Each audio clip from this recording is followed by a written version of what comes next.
Welcome in, everybody, to Panthers on the Plus. I'm your host, WCNC Charlotte Sports Director Nick Carboni. Generally, we have conversations every Monday night about the Panthers. We did so this week, but we're coming to you here on Tuesday night, and we're coming to you all week ahead of this big matchup between the Carolina Panthers and the Buccaneers. Wanted to reach back down into Tampa, Florida, and speak with our content partner, Sports Director Evan Klosky from 10 Tampa Bay.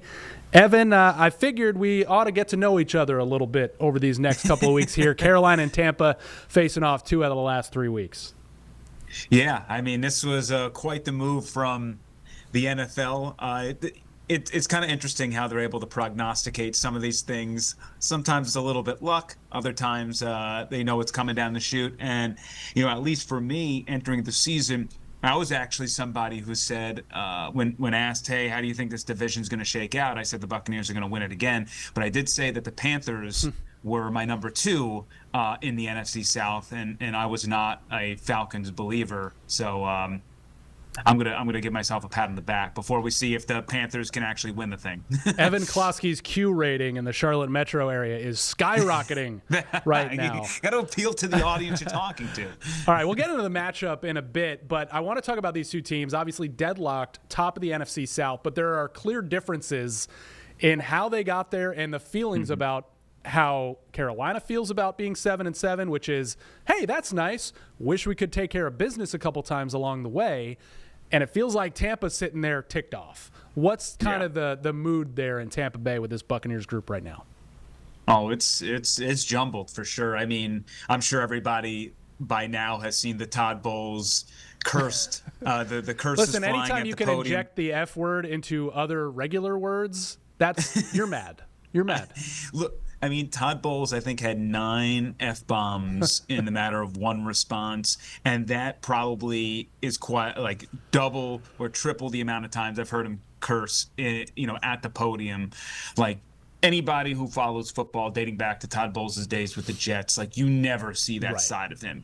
And we've always tried to tell people, fans here, is like, I understand that Todd Bowles is so stoic on the sidelines, but that is not how he is behind closed doors when he's talking with his team. Like, he has a different persona, and you finally got a glimpse of that, for the whole world to see.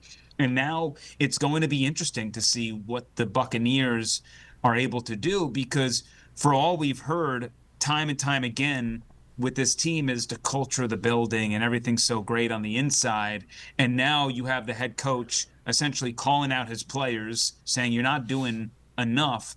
And that also comes on the heels of Baker Mayfield after the bye week. When they lost to the Patriots, Baker Mayfield came to the podium and said, hey, when you don't execute during practice and you bring that into Sundays, that is a big problem. So we know ever since the bye week, this team, for whatever reason, certain players, we don't know who, they are not putting in enough work, or they're just not fixing the mistakes that they mess up during the week, and they're replicating them later in the week, which are game days. So yeah, you have a team that is teetering between ticked off and motivated, or about to crumble and collapse and have the whole organization have to turn over the coaching staff and certain players because things aren't going the right way. So yeah, I think you hit the nail on the head there. The Panthers certainly feel like they're moving in an upward trajectory, even though I'm sure fans are sick and tired of the teetering of the highs and the lows. And here in Tampa, it's just like, this was a team entering the season we all thought could potentially compete for a Super Bowl appearance at least, and it's becoming abundantly clear that that is not at all the case, and they have a lot more work than what we originally thought. And before we get into the matchup with the Panthers, just kind of continuing that, like here in Carolina, yes, people are frustrated that they have these big wins and then these big letdowns, but you know what it's like in a building when jobs are on the line, and you're in that building right now, and I'm not. What do you think Bowles is? Do you think his days are numbered if they do not make the postseason, if they do not repeat as division champs, or you think it kind of depends on how things play out over the last 3 weeks? If they do not make the playoffs, there is no way that you can bring Todd Bowles back. Yeah. It's just simply with the expectations this team had. at least, winning the division. Under Todd Bowles, they've gone up one win every season up until this year. Like, at best, they can maybe tie last year's mark, but this would be a clear step back. Also, you have your head coach, who's a defensive coordinator essentially for your team, calling the defensive plays with a unit that has completely crumbled. So I don't know what reason the Glazer family would be able to bring him back. Evan, it's not for all the marbles. It's just for some of them this week. We thought it was going to be for the whole shebang, potentially for Carolina. I guess I'm just wondering, with this matchup, you talk more to the players throughout the rest of the week. It's only Tuesday here. Did they view Carolina's loss to the Saints as a win for them? Like, they obviously do a little bit because it puts them back in a tie, but do you think it lifts their spirits at all, given the way things have gone for them? Yeah, a lot of players. We got a handful of them on Monday just because they played on Thursday night. So it was a rare day where we can get into the building on a Monday. And a lot of them said exactly that. Like, it felt like a gift. It felt like we got handed a gift. Now the power is back on our side, and now all we have to do is just win 2 or 3, and in whatever combination, right? They can go to Carolina, win, and then they can beat Miami, and that Week 18 game will not matter for them. They're in. Panthers are out.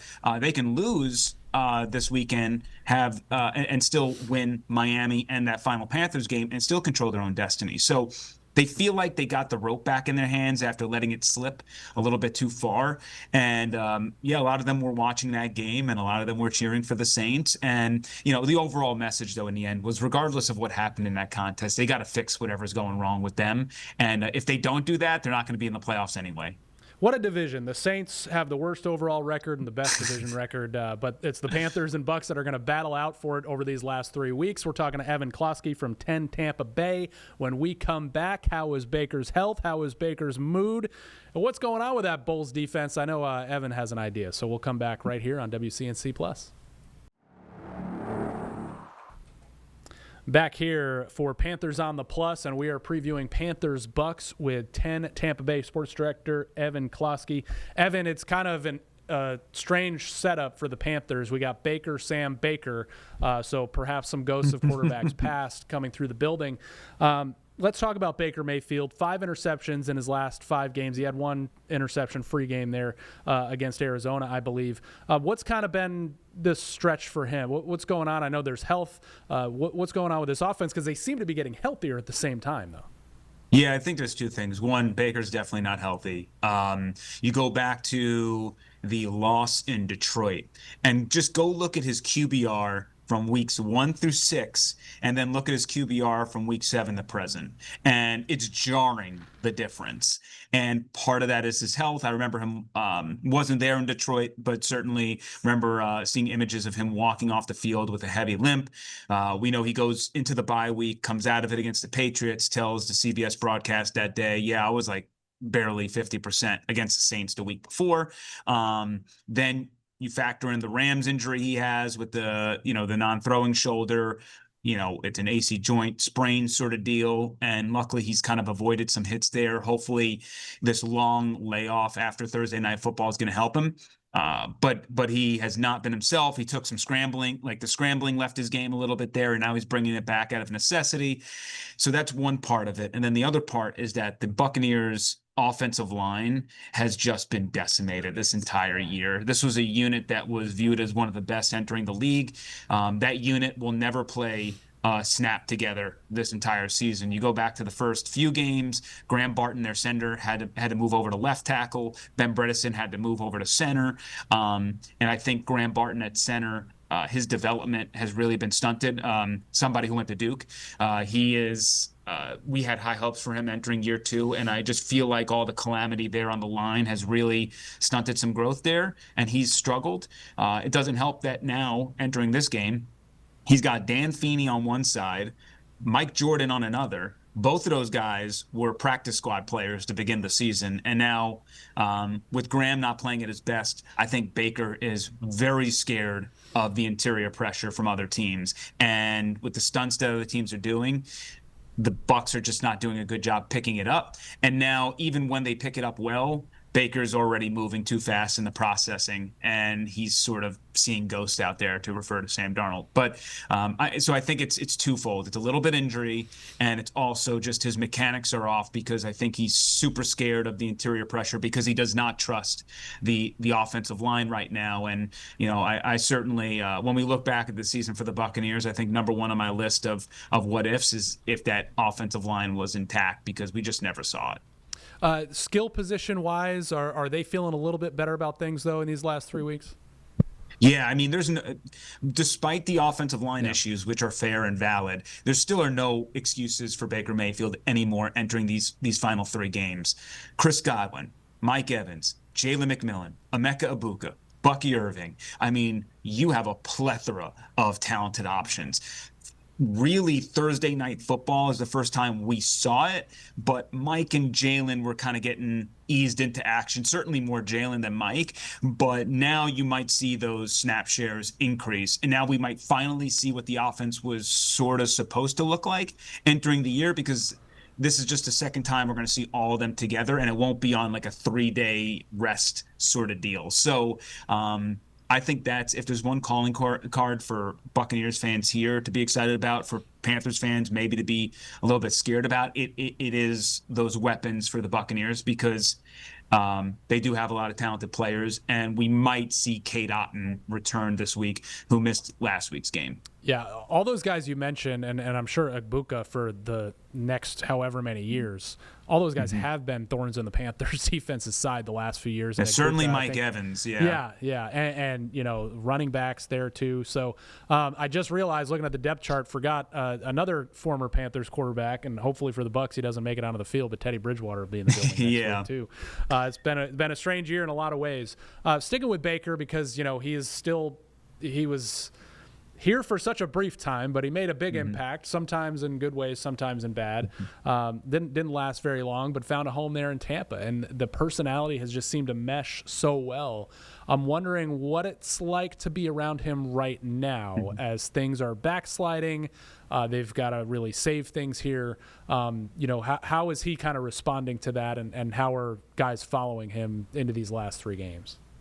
Well, there's one thing that Baker Mayfield is. He's a leader. And I just heard Mike Evans talk about it yesterday. And he just said, like, when Baker Mayfield came to Tampa, he didn't actually know, like, how good of a person he was. He had all the stereotypes that I think a lot of people have when they met Baker.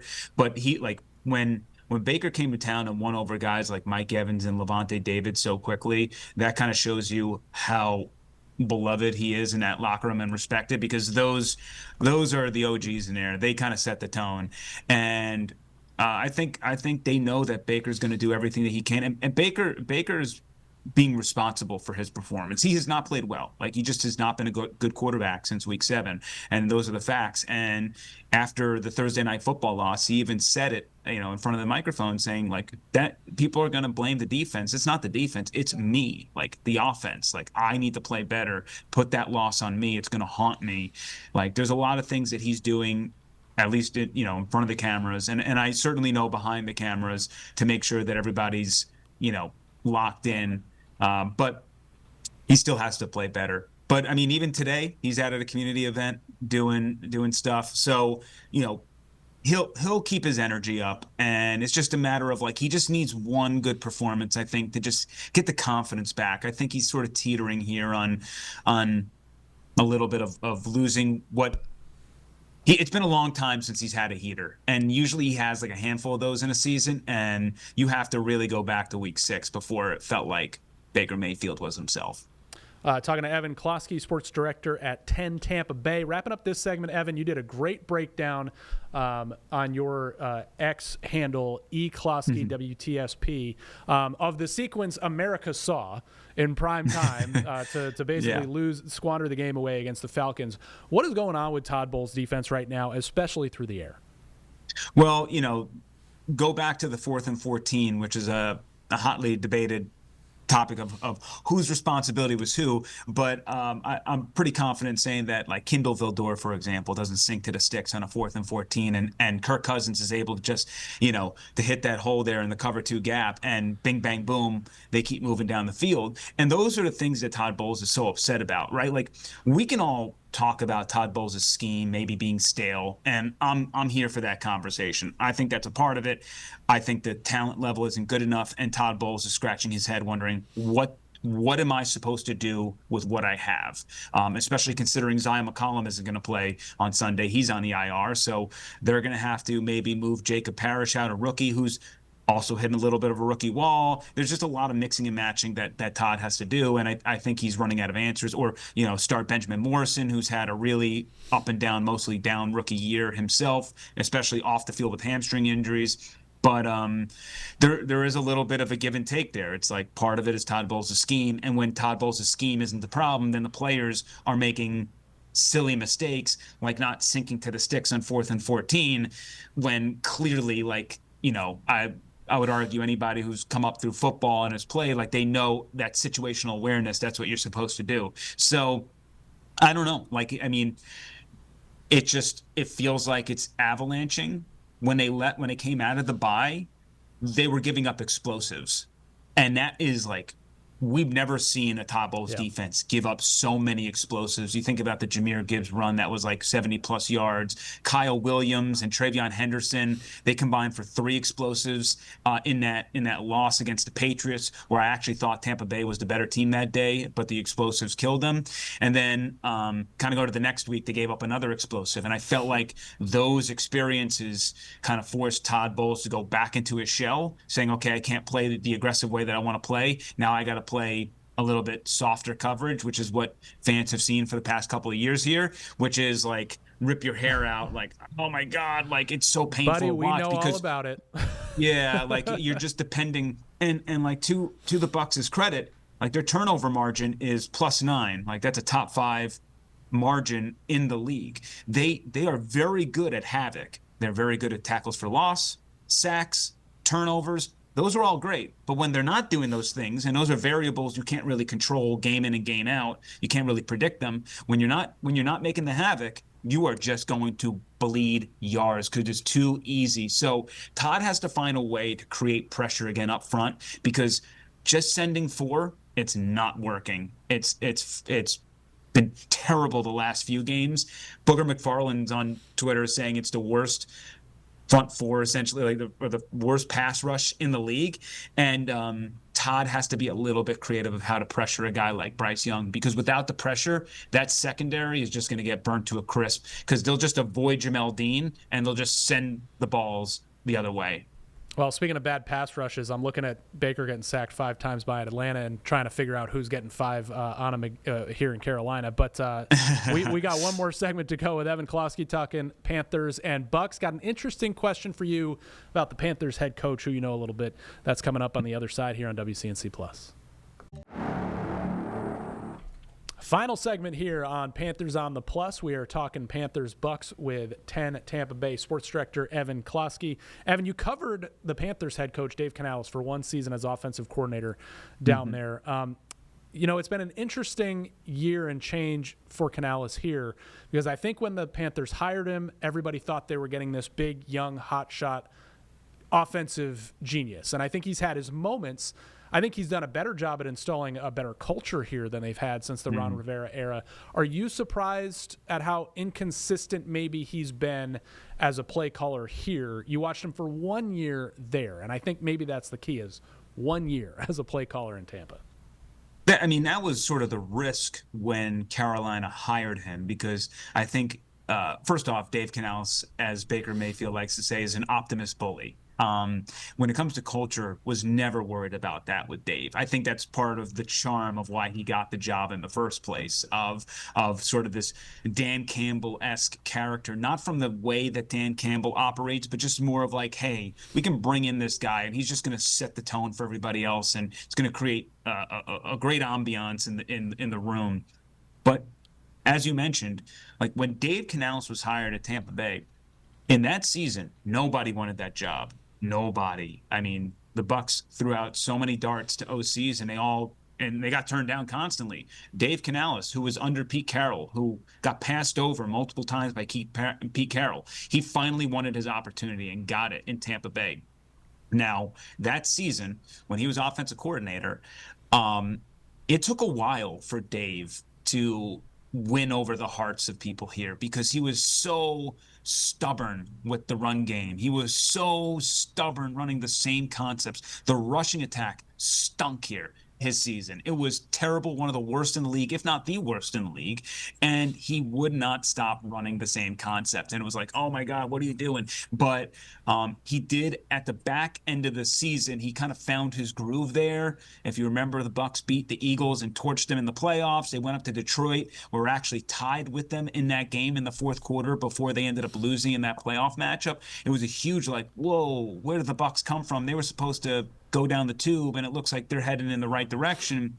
And then Carolina gets him. So now you're adding more responsibilities on his plate. Now he's not just worried about offensive play calling. He's worrying about the whole team and situations that pop up and all these things that distract from his attention. And yeah, I'm not completely surprised that they're inconsistent because that just takes me back to the year that we had him here. And it was a little bit of a roller coaster ride of like, you dig yourself such a hole. Like the way his philosophy is so good, but his stubbornness is also so strong that it just sometimes it works and sometimes it doesn't. And that's what you get game to game. And that's why you kind of see it go one win, one loss, one win, one loss. And he's really not stringing together a rhythm here. I also think there might have to be questions, and you guys will know that more than me, about like, is Bryce Young really the future quarterback of this franchise and really the QB that Dave Canales can build an offense around. Not a question for me to answer outside looking in, but that's also probably something that maybe in the offseason has to be looked into of like, okay, is Bryce our guy?